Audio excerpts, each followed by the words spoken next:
tutela relativamente a esta matéria. Olá, boa tarde. Antes quero saber se me estão a ouvir bem, assim, se está um bom som. Tá, ok. Então, quero agradecer à Associação de Enfermeiros Especialistas em Enfermagem Médico-Cirúrgica pelo amável convite, de modo a que eu possa partilhar alguma da minha experiência e conhecimentos a nível de trabalho e do trabalho sindical e dos problemas de assédio na profissão, quem o faz e como é que isto começa e como é que nós o podemos controlar e como é que nós podemos combater algum desse assédio, não é? Porque combater na totalidade acho que é um caminho que nós penso que nós nunca vamos conseguir, mas é um caminho que temos que fazer. Eu vou contar uma breve história. Eu sou proveniente de uma família de mulheres proativas e fortes, mas que nem por isso nós deixamos de sofrer violência, de sofrer assédio ou de sofrer discriminação de género. Até que, pelo que a professora Helena disse, quem é vítima de assédio é normalmente quem pensa fora da caixa. Logo, se nós estamos a pensar fora da caixa, se somos proativas, se somos fortes, se queremos fazer coisas, somos os primeiros alvos a abater. Quando eu terminei o curso de enfermagem, eu estava grávida. E os meus colegas, na altura, ficaram todos colocados no Hospital de São Marcos. Todos os que quiseram ficar colocados no Hospital de São Marcos em Braga ficaram. Eu tive uma entrevista com a enfermeira diretora e ela na altura disse que eu não iria ficar a trabalhar no hospital, não ficaria contratada porque estava grávida. Portanto, foi a primeira discriminação pelo sexo, pelo género e pelo meu estado de gravidez que eu sofri logo no início quando comecei a trabalhar. Passado um mês, mais ou menos, nem sequer um mês, eu arranjei emprego numa clínica privada e comecei a trabalhar a recibos verdes. 2 meses e meio pós-parto, eu entrei num concurso que tinha concorrido, um concurso em CAP no Hospital de Ponte Lima, e a condição para eu ficar contratada foi não usar o restante período de licença de maternidade, na altura eram 4 meses, e não ter o horário de amamentação.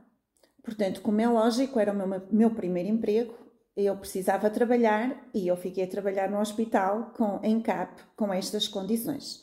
Portanto, não usei o horário de amamentação e não tive o restante de licença de maternidade. Ora, então, nesta minha breve história, e efetivamente não é preciso fazer grandes trabalhos de investigação ou exaustivos trabalhos de investigação para nós percebermos que efetivamente as mulheres são alvo de discriminação. São alvo de discriminação no trabalho, são alvo de discriminação de género. Aliás, basta, como o inquérito que vocês fizeram, vocês perceberam isso, e basta falar com algumas mulheres no trabalho, qualquer mulher no trabalho, tem sempre uma história de discriminação de género. Quando nós vamos explicar aos trabalhadores, tanto mulheres como homens, como é que nós podemos diferenciar e dizer em que medida nós estamos a ser discriminados, porque muitas vezes nós nem sequer sabemos em que é que se enquadra a discriminação, nós vamos verificar que vamos ter uma maior percentagem de pessoas a dizer que efetivamente são alvo de discriminação. No trabalho, são sujeitos, por exemplo, na contratação, na família, no salário, mas principalmente as mulheres sentem muita discriminação quando estão grávidas, quando usam a licença de maternidade, quando estão em horário de amamentação, quando precisam de meter baixa para assistência a filhos menores, e nós somos principalmente discriminadas pelos nossos pares, pelos nossos colegas. São esses os que fazem a primeira discriminação de que nós somos alvo.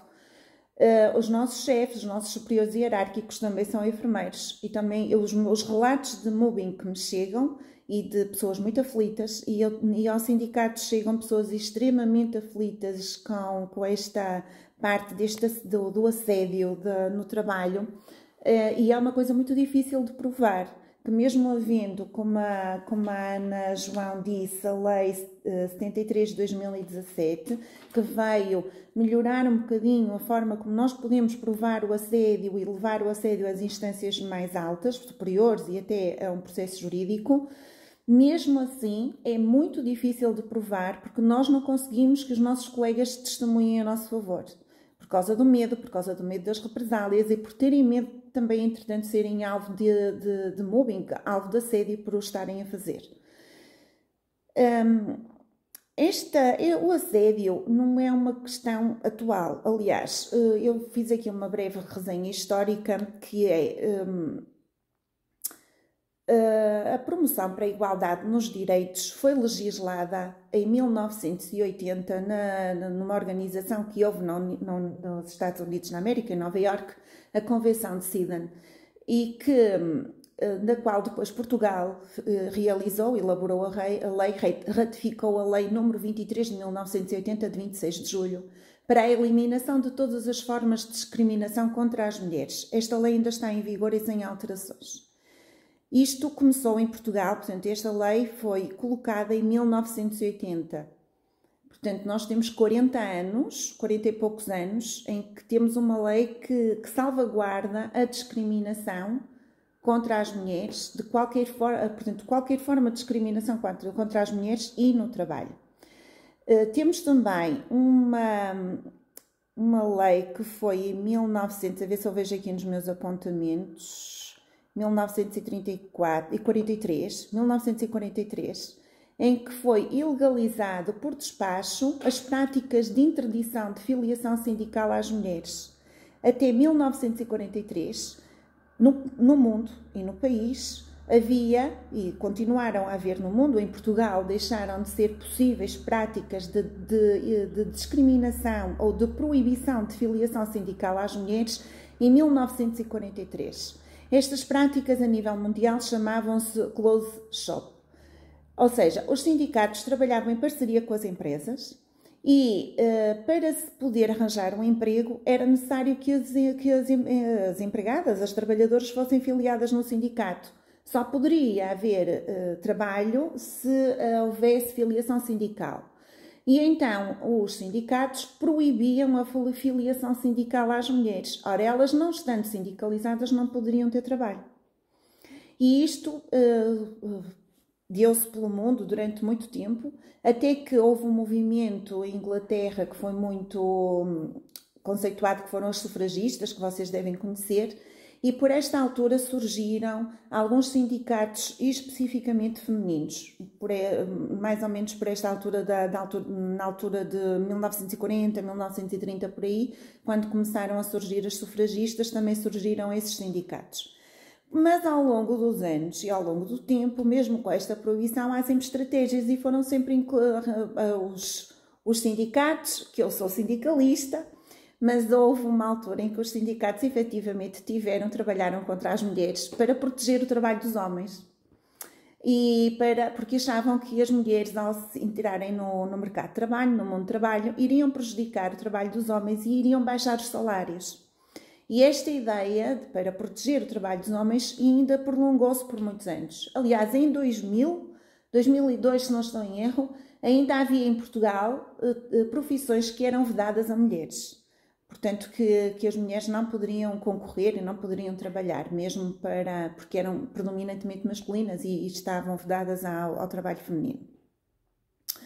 Então, as estratégias que foram sendo inventadas ao longo dos anos para diminuir o trabalho das mulheres, para vedar, para dificultar que as mulheres pudessem arranjar e trabalhar em qualquer profissão,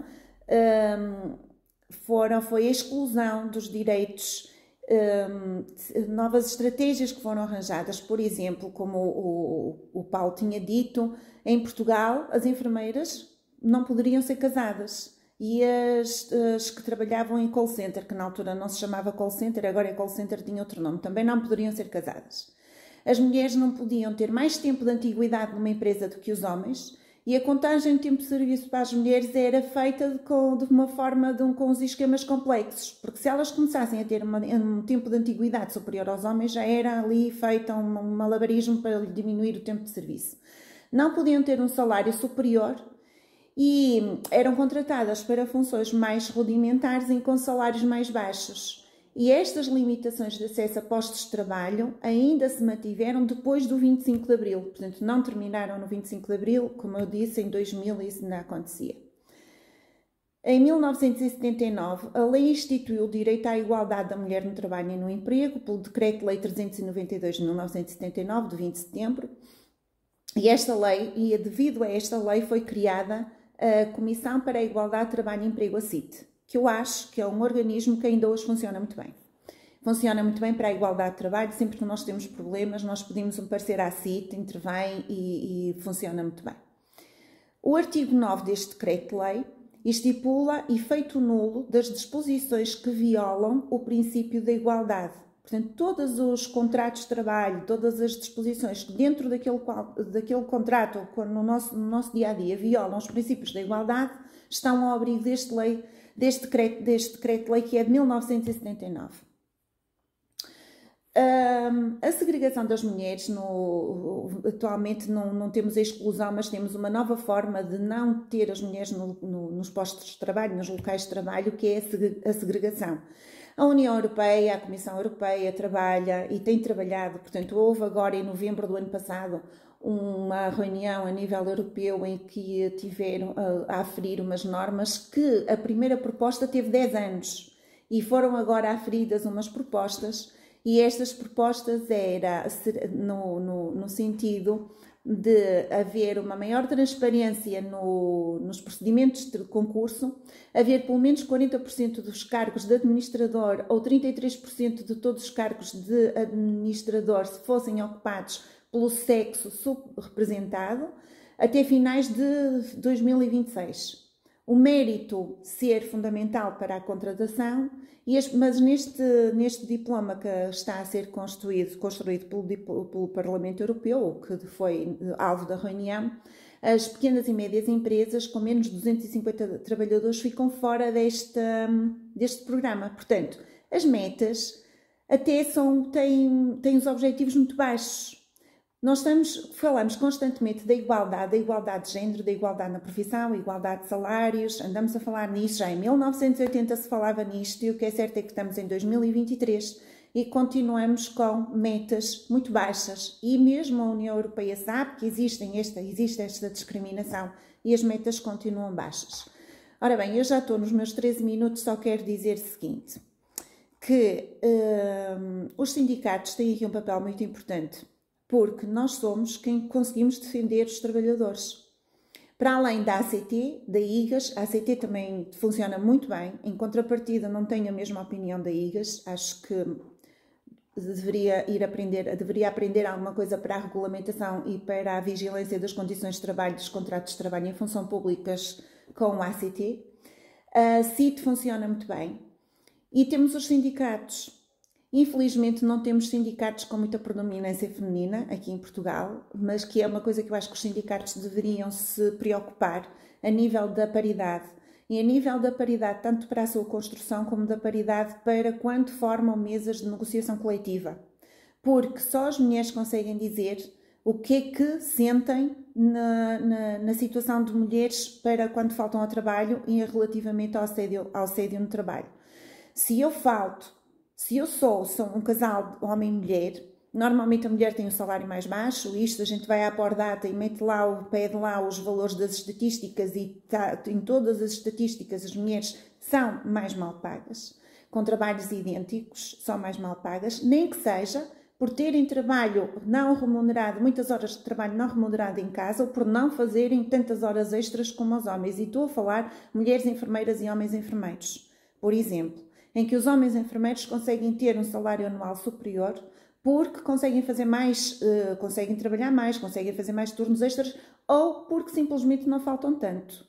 Porque as mulheres têm mais absentismo porque ficam grávidas, têm licença de maternidade, têm licença de amamentação, porque têm que acompanhar os filhos na vigilância de saúde infantil, porque os filhos ficam doentes e normalmente a mulher é que fica em casa a cuidar do filho e o homem vai trabalhar.